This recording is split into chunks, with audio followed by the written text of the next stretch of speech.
For those of you who aren't aware, PlayStation Plus is having a promo from now till 3rd August where you can download plenty of games for free. And one of them is obviously NBA 2K20.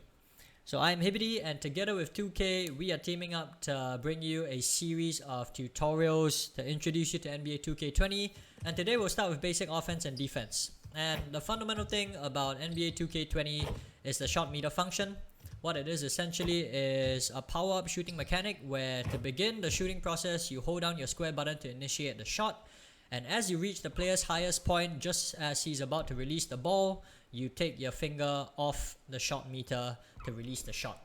So it's a very simple process, and you can slowly master this by use of the shot meter. But once you get comfortable with it, I recommend that you go to your settings and turn the shot meter off, because doing so gives you a bigger window to green your shots, and even if you slightly mistime them late or early, you get a boost to your shot percentage that you wouldn't get if the shot meter was still on.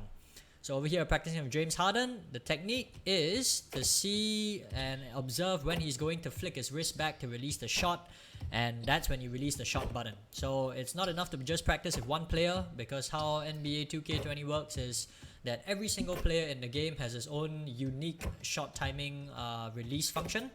And so it's good to go through your entire roster like what I'm doing here. I was using Harden, Klay Thompson, and then now we're going to use Kobe Bryant to just run around the perimeter and practice shots from all kinds of positions, because you want to replicate wherever you're going to be shooting from in games themselves. And once you master this, you will be a lot more prepared to go into actual games with 5 players on the defensive team running around and putting hands in your face. So this is where the challenge comes in. When you're in an actual game, there will be players trying to apply pressure on you so that they can affect your shots. So the main thing you have to remember is that when there's someone in your face trying to contest the shot, don't take it, because if you take the shot when there's someone in your face, it's going to affect your shot percentage, and it's going to make it a lot harder to score, leading to air balls like what you saw just now.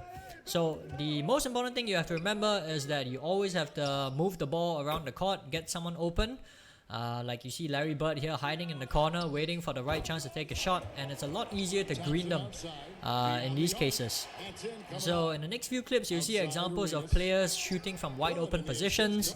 And for those of you who are maybe slightly more advanced than the beginners who may be watching this, we will go through specific play calls in subsequent videos where we teach you how to get these guys open. But for now, for this video, what we want you to remember is that if there's no one around you, take the shot. So even if you don't time it perfectly, you can still score.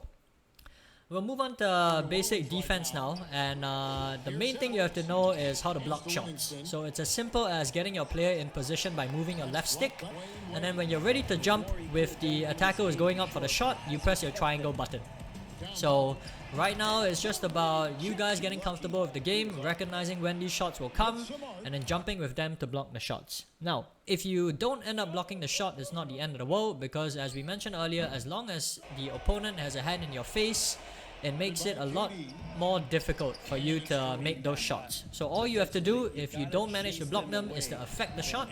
Make sure you get enough coverage on the opponent and smother him, and that will make shooting a lot harder for your opponents. So this is a slightly more advanced situation with a pick being set, a screen being set, and you need to switch player so that you can contest the shot. So what you're seeing is me switching player to Giannis, and then I will get ready for him to roll, and then switch players with my other defender who's guarding the runner and contest the shot.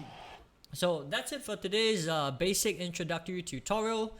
In the subsequent videos, we'll be going through slightly more advanced techniques like play calling and higher order defending. So from me, Hibidi, and the 2K team, thank you for watching, and we will see you very soon for more of this tutorial series.